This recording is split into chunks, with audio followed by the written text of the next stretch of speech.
Hey guys, I don't believe it myself. I am still here. I am still here. Today is the 29th, Wednesday, yes, of November 2023. And I haven't been on again, It just keeps happening that way. Where once I stop regularly making my little vlogs or little talks about this, that, and the other. After a couple of weeks, it just goes into this sort of a simmering mode, or what's that? There's a Dutch word for that I can't think of now. Like when you have a gas stove or furnace that you use for hot water, and you have this tiny flame, that's the kind of situation that I've been in. So I have been doing things, I've been busy like everybody else. I've been doing quite a bit of spinning recently, which is what I'm looking at here. I got the typical kind of a way where I find happiness in small things, this bucket from a Christmas type configuration, and this box which sits like so. It's like this type of nice box. Actually, don't see this because it sits under there. This contains the wool that I am using in my spinning at the moment. This one as well. So this is natural wool from like a portion of a fleece straight off the sheep, unwashed. These are different types of processed wools with different colors, as you can see, right? And silks, beautiful Indian sari silks that have been repurposed for basically for most people make felt with this kind of stuff. Look at that. It's actually a black base, this one, and I have several of these, and I keep buying them. There's a shop close to here, but most of this goes online, of course. And if I just stick the bucket in here like so, I have my whole everything nice and neat together. And I got both of those boxes in a thrift store for next to nothing. And it makes a difference in my life, just having something pleasant to look at, and it just goes with everything else. So yeah. So I have been, what happens also with my vlogging and my witchy check-in business and all the rest of it is that I start overthinking. Don't we all? Where I have no idea whether to pick the easy subjects or the easy things to talk about anymore, or straight away go for all the hardcore psychological, therapeutic, spiritual stuff. And so today, my plan is to be here for a little bit, not massive, famous last words, I know. I'm just going to try and keep it more or less friendly for all parties concerned here. I got me a cup of tea, I lit a candle and a stick of incense. There's a bit of light. The sun will be in there, like so. See? That's a reflection of the sun. It's very wintry out here at the moment. It's been there's been a bit of snow even. It's mostly melted now. Temperatures at 3 degrees or so above 0 centigrade, that is.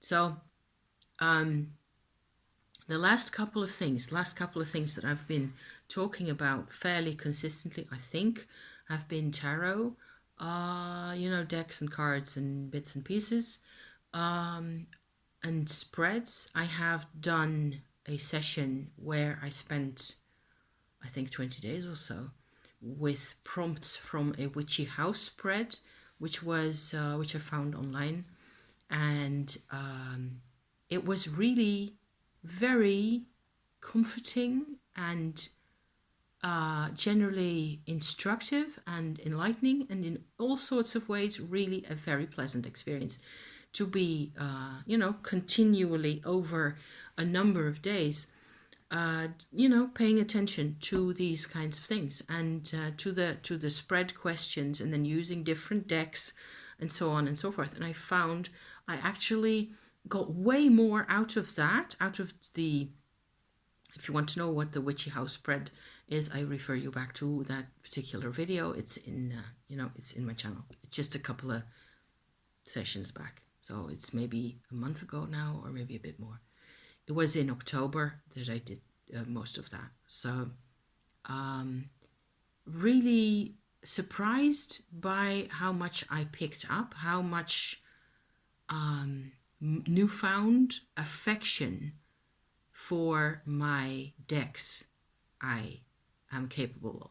So that was actually the top result, I think, of my whole spread business here, is that I had made, where is it? Over here. I had decided to repurpose this sketchbook, basically, which is just a nice kind of a drawing and writing, notebook, like so, unlined, for this, for tarot work in general.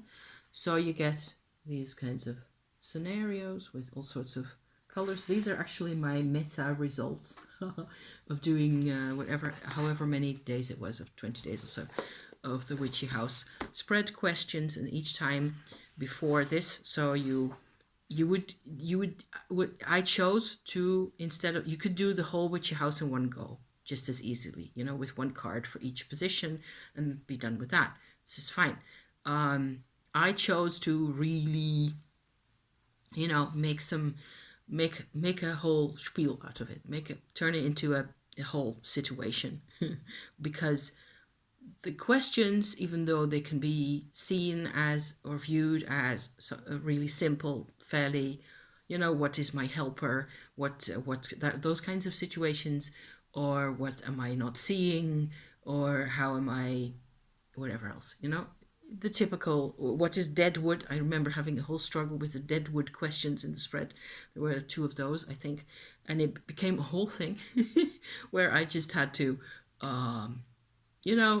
make sense of what was going on with my cards. And because I just kept using different decks the whole time.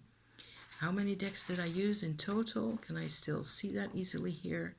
Yes, I think 1, 2, 3, 4, 5, 6, 7, 8, 9, 10, 11 decks I have used in total, okay? Most of those tarot and a couple of oracle decks, soul cards among them. Each time, it turned out that the amount of time and effort and attention that I plugged into the moment, that particular session of that question or aspect of that question with that particular deck, paid me back in getting nice cards or interesting cards, and finally getting, because I was using several decks at the same time, most of the time, I got a really big sense of the contrast between which is working. That was something that works for me, apparently, contrast between the styles, the artwork, the expressiveness or less thereof, the emotionality or less of that, of the different decks, the approaches that were behind the creation of each of those decks.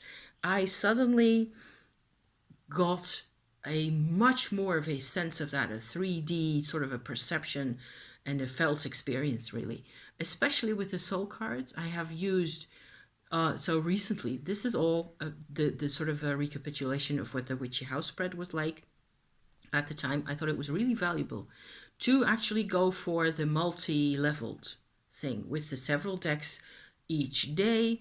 Preferably, I would just sit here with my coffee or my tea or whatever and do the spread question of the day with a set of cards from one deck, and then I would look at whatever came out of that, whatever it was suggesting to me that I might need to either think of or consider or reconsider, and whether there was anything branching out of that given situation. So where you would have one question, I would end up having 10 or 20 cards in different decks and all that. Write them all down, Each day I did a whole complete report for myself, um, of, and then the different cultures of the different decks. I remember I used more the soul cards as one of them, and the other one that really stood out was the Daughters of the Moon, big circular, kind of a vintagey feminist deck that I have been using. It took quite some doing to actually open myself up enough to the imagery and what they were, where they were coming from and what they were trying to do. And also this one. So this is my new little pouch that I knitted and crocheted with a beautiful sort of a 3D button on there that I did not get in the thrift store. And this is this one. Lo and behold, I am into Rider-Waite country. I would never have thought. I have been enjoying this deck all the time. So I get it now. I get it. I think I get it now. Why this is such a hit, you know? It's it depends on the type of. I have done deck interviews also in between all the spread business. I've recorded those as well.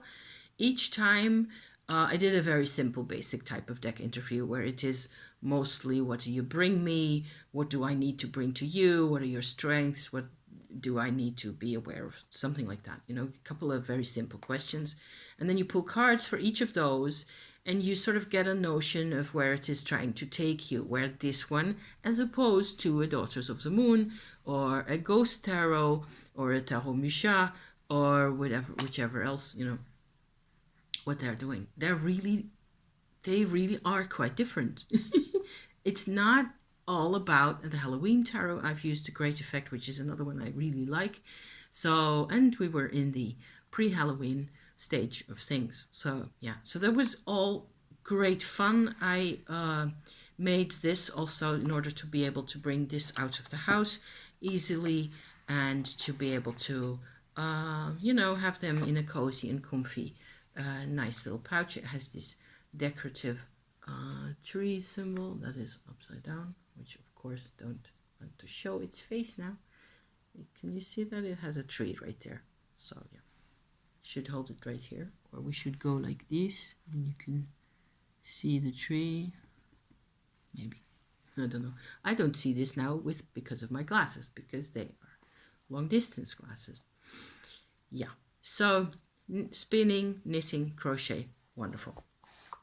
Tarot report, wonderful. In the sort of a continuation of that whole story, I saw it was on Simon the Hermit's Cave, his channel, that he shared a purchase he made where he got Sabbath cards. So this is another kind of a altar setup, kind of an object that you can get for yourself, where people make cards, and they're maybe comparable to this here. Comparable, you know, it's not the same thing, but this is kind of what this is about. This is the Moonology Oracle deck mainly, or it's a moon working deck mostly. It's not really, I wouldn't, you know, draw these like you would draw soul cards. That doesn't make, or to me that doesn't make any sense. But these are, for example, this is here, where is the goes into, because I did have a full moon, disseminating moon is where we are now, because we're past the full moon, right? Just like one of those. I had a full moon in Gemini. It was the last one, the last full moon. So that one should be in here, but it's not, because apparently I messed it all around again. I don't remember. Anyway, comparable to these. So these you could ideally set on your altar space if you have that, you know, where there's a waning moon here, which looks like so, and we have a full moon in Gemini. It's like way further down, which looks like this. It's just a full moon, and it has a symbol of the Gemini sign in the middle there, see?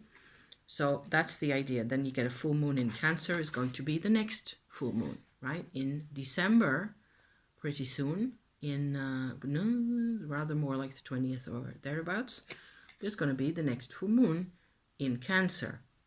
Safe as houses, clockwork, okay? So this is the next card. So rather like having the lunar cycle go around the year with the signs for the full moons and the new moons, you have pagan festivals, ideally, you know?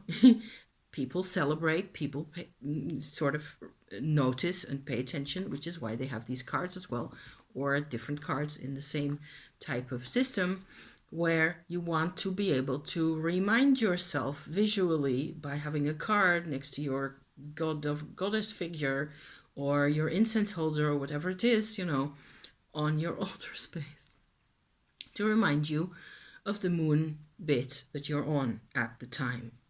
This is something that I've always found very interesting. Interesting to work with, interesting to know about. I can see the moon right there outside my house or outside my bedroom upstairs. And, you know, just be aware of the moon, you know. The other thing is be aware of the sun, where the sun is. Now, I have my personal go-to places for all these things is a time and date websites, set of web pages.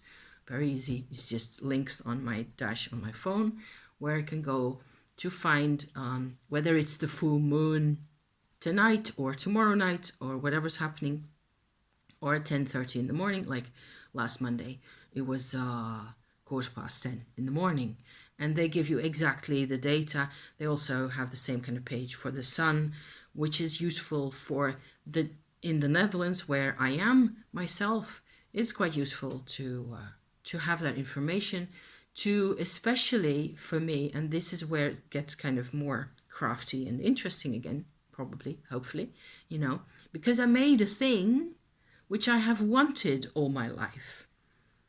Simon at the Hermit's Cave was sharing his altar cards for each and every one of the 8 Wheel of the Year solar festivals. So not moon cycles, that's a different story. He was sharing the sun symbols. So Yule and Samhain and Beltane and those, okay?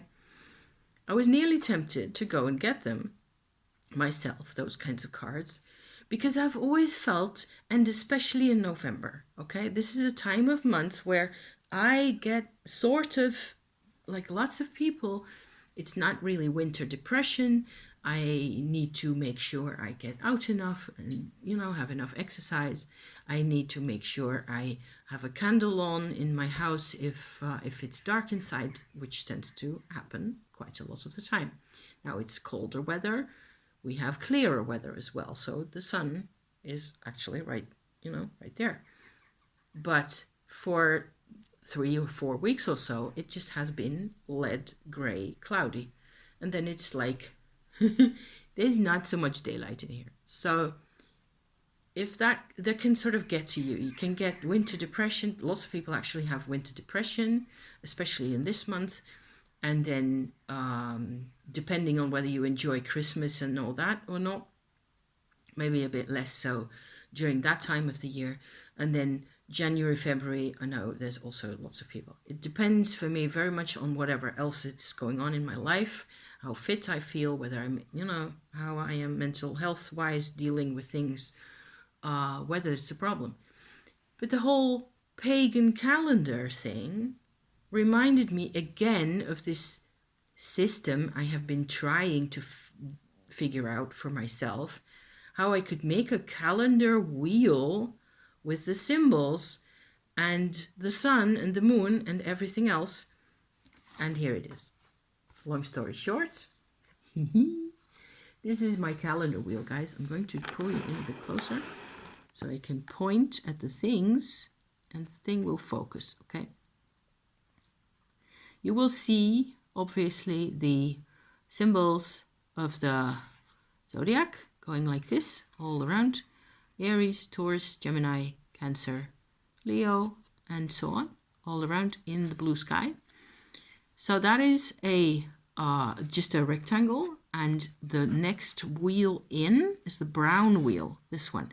This wheel does not turn, okay? So it doesn't move. These ones turn. This thing also turns.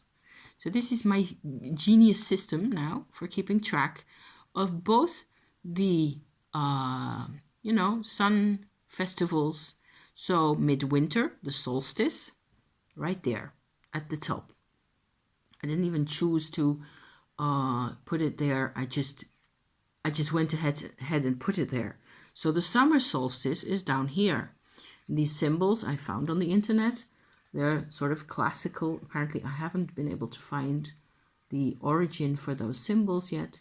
But it goes when the sun moves into Capricorn, and then a bit later, that is when you have the winter solstice. I'm still quite tired, I notice. Okay. Winter solstice. We're in winter here. Then I can turn this whole thing. I have to just keep track of that my moon wheel isn't tagging along, but this is what I will be doing with my sun wheel. See that? So I have a metal twisted copper wire through the middle here of basically my 4 parts. The background of the stars, the constellations or zodiac signs, and the wheel of the Sabbath going over to Imbolc here, like that. Then Beltane, or the equinox here, Beltane over here, summer solstice, like so. You see what I mean, right? And the sun wheel, this thing here, can just go all the way around, like that. And if I just keep my finger on the moon circle, that will stay put as I turn this all the way around again. See? So I think this is pretty cool myself.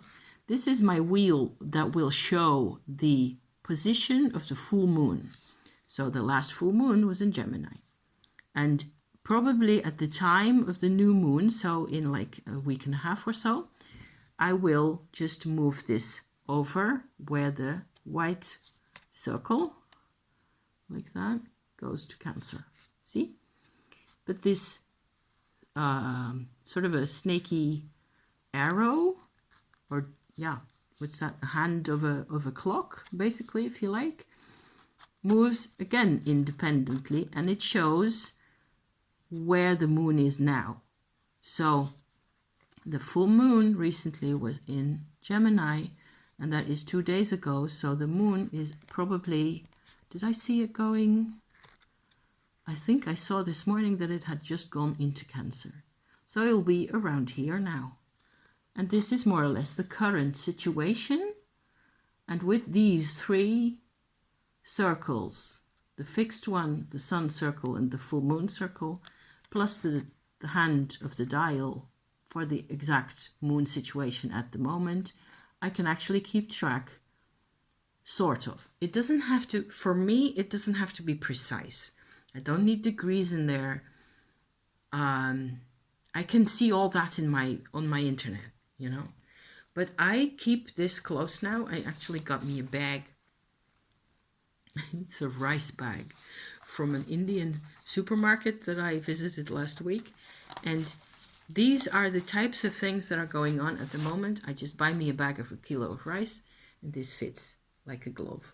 It's very, and it's got a zipper. And so this way I can bring my calendar wheel along to wherever else I am staying, because the cardboard, this whole cardboardy business, I painted them over and they've kind of gotten a bit, a bit warped. So I need to protect this. If it leaves the house, it needs to be protected. So does it come out now? Yes, it comes back out just like that. So I thought this was pretty neat. This is something I have been wanting for 25 years, I think, that I've wanted to have something that I could use myself to keep track of where we are, where we're going. And I should have done it the other way around. I should have put the winter solstice at the bottom I don't care. I know what I mean myself, and I know I'm going from Samhain to Yule as it is, and into Capricorn, and it'll just have to do for now. I'm looking at it now, going like, did I put them in the wrong order? I think so. No, because Aries goes, normally it's like this. So, yeah, it's fine. We're fine. It's handicraft. I had to figure this out first, and I had to unpick the wheels 3 times or so, because I figured out that, yeah, so you can see how that goes. I spent a day or so on that. 2 days, I think, 2 bits of days. Other than that, there has been a whole lot of personal, fairly scary stuff going on inside, where it's very hard to talk about, so that's why I haven't been coming out, because there's things I want to share. I want to talk about journeys to the underworld, basically. What with the Tumo and the Tumo practice that's still going strong, I find myself able to find ways to get at information that I never was able to get. And it can be pretty scary, and it can be really intense. And I've also used the tarot for that quite a lot of the time. I have done a multi-dimensional tarot spread. One of the last big tarot things that I did a couple of weeks ago, where it is basically your sort of a Celtic cross in the middle, with yourself in the middle, and then directions, but the top side of the upper side of the spread is your connection to soul and spirit world, if you like. So the astral, and the under half of the thing is our connection to dark forces, so shadow. And to me, there is a hole. So this is a hole where we just shift 90 degrees off to the side. I've been thinking whether I should be talking about daimones rather than demons. And I may as well, if it's less scary. The thing is, I'm still talking about the same thing. And that's the other half of my life at the moment. And it has been, like I said, it has been really intense. And it has also been really, really therapeutic. There has been, it turns out that I have a sort of talent, I suppose it is, under some kinds of circumstances, mostly at night, with not really any help from outside, to come into contact with these spirits in a particular way. And I think it's the Tumo. It is doing Tumo for nearly 4 years now. So in January it will be 4 years. The first 6 months don't really count, I think, but okay.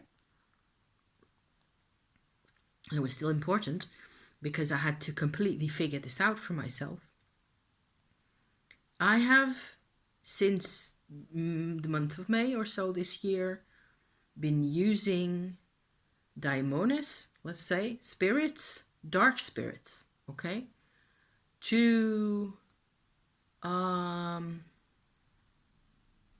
a sort of a quest, I suppose it is. It is a one long quest of coming into contact with particular characters in the underworld, and they represent, if you like, particular aspects or things I need. My go-to daimon, if I can call him that, is Belial. He has an important role for a lot of people who are into this kind of stuff. It's one of those names. It's like Lucifer and Satan and whatever else. I do not think that popular culture has a clue Zero clues, okay, about what they're about, what it really means, or what it can mean if that is what you need to be doing. And so Belial and Leviathan, or Leviathan, depending on how you pronounce that, are, for me, they represent respectively the earth element and the water element. And there's loads more, okay? But those are my go-to people, as it were, that I ask for advice, or that I interact with, and that show me other ways of looking at things, or give me, it's very hard to describe. It's a vision quest kind of an operation.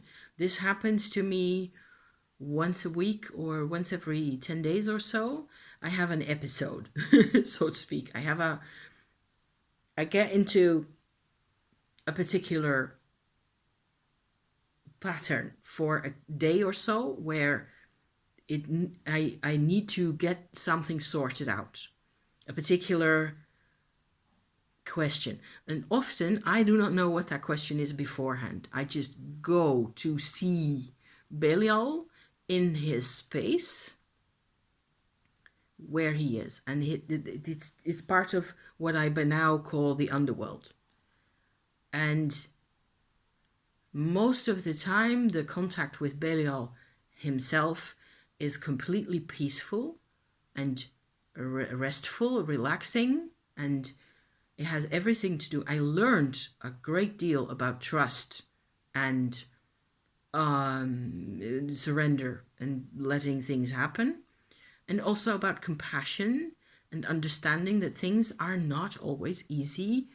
Things are not always as easy as they were presented to me when I was like a teenager or something, you know?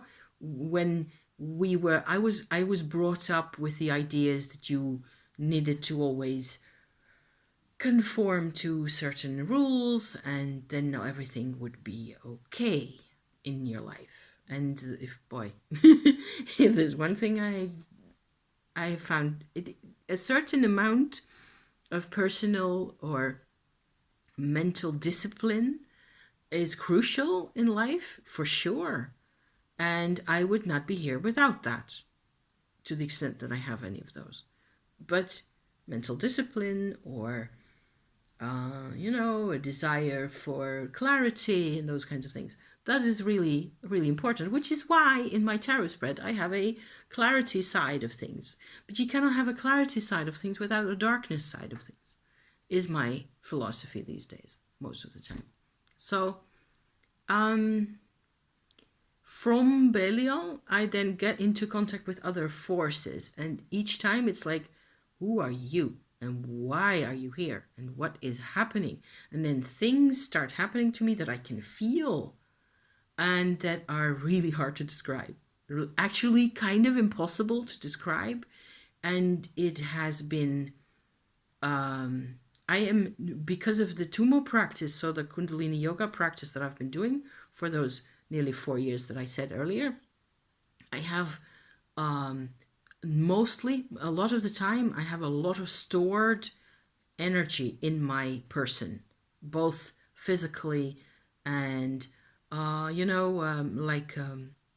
for the operation of my body in general, health-wise, I tend to be really, to feel mostly quite strong and good, but also emotionally and psychologically. I tend to have power, so to speak, coming that is available to me, that I can, as soon as I need to put the power to use somewhere, I have actually got the power. That is a big difference that has come to me from the Tumo practice that I couldn't predict, that was going to happen, but it has. And there's been a whole batch of results coming out of the Tumo. For more information about that, I refer you back to my videos on my channel. I've done, regular updates, or how to do Tumo, even in the way that I do it. It is not that hard. It is also kind of dangerous if you're not, if you have to be, You have to keep yourself on track if you do this practice. And that is really important. You have to keep control and make sure you don't, you just go kaplooey. You know, it's a word that I learned recently. Kaplooey! Because that's always a risk with Kundalini energy in all forms, is that it, not after, you know, if you, once you're trained, I am not afraid of it anymore. I love this. It's my life to have all this energy. So the same in the underworld, I come into contact with vibrations and with whatever they, by now it's a group of like 7 or 8 or so figures that I tend to visit on and off regularly, and Belial most often. And he's the main factor in that he gives me an enormous sense of groundedness. He's an earth spirit. He's a spirit that brings grounding, and he's got like amazing sense of and amazing tools of how to be grounded in ways that I have never felt were possible, or that it took me several sessions to realize that that was what he was doing. It was basically getting me to be grounded. And it felt amazing, and it took me 10 sessions to realize, oh, that is why it feels so good. Because I finally, for once in my life, get to feel grounded. This is how silly it can get. Others are more high maintenance, and I need to, it's very personal. And I do believe that each of those spirits has a large shop, so to speak, with different activities on offer, different types of activities, and it depends on us what we want to do with them. This is my thing. This is how I do it. So, personally and directly, to me, it has been Belial and Leviathan and Adramelech and Samael, who's not for pansies. Gee, he's a really big. He's an angel actually. Samael's a very mysterious figure, and yeah, recently, actually, Set. So there's another one. Set is a Egyptian spirit or god that you can connect to in order to investigate past lives. So there's a whole more spiel over there. And I have been, I talked about this on my channel here before, a couple of years ago. I suppose it is pre-Tumo 2019. I don't know. I'd have to look that up. I've done some past life investigating to the extent that you can, not with cards, but with intuition and feeling and meditation and sort of questing, vision questing for past lives. I've had an actual soul retrieval happen to me, and the consequences and results of that were so insane and so overwhelming and massive and different for me personally, emotionally, and in all sorts of ways. Since that time, my life has not been the same ever. That is always something I'm aware of, and I'm always interested in going into that more, into the whole past lives line of inquiry, if you like. So that's a whole different set of videos, I think. Set being the guide here. The interesting bit, I think, that I would like people to take away, from this, if you are still here, which is awesome, would be to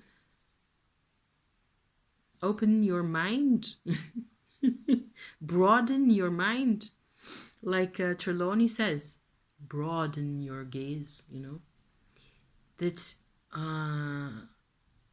what used to be called the devil, as in the enemy, and all the good things are what we are striving to do, but we are constantly being dragged down by the devils and we need to fight that the whole time, that is actually a completely antiquated vision of things by now. Life has changed. The world has changed. And a lot of people still think very much in terms of black and white. And I believe that is why we still have wars. Okay, so I rest my case as to that. It's not, everybody is challenged and invited and challenged at the same time. That's a good one right there. It's a good example of how things work in real life for us humans. That we're both challenged and invited by other people, basically, or ourselves, or our parents, or our partners, or our children, to look at things in ways that are not black and white.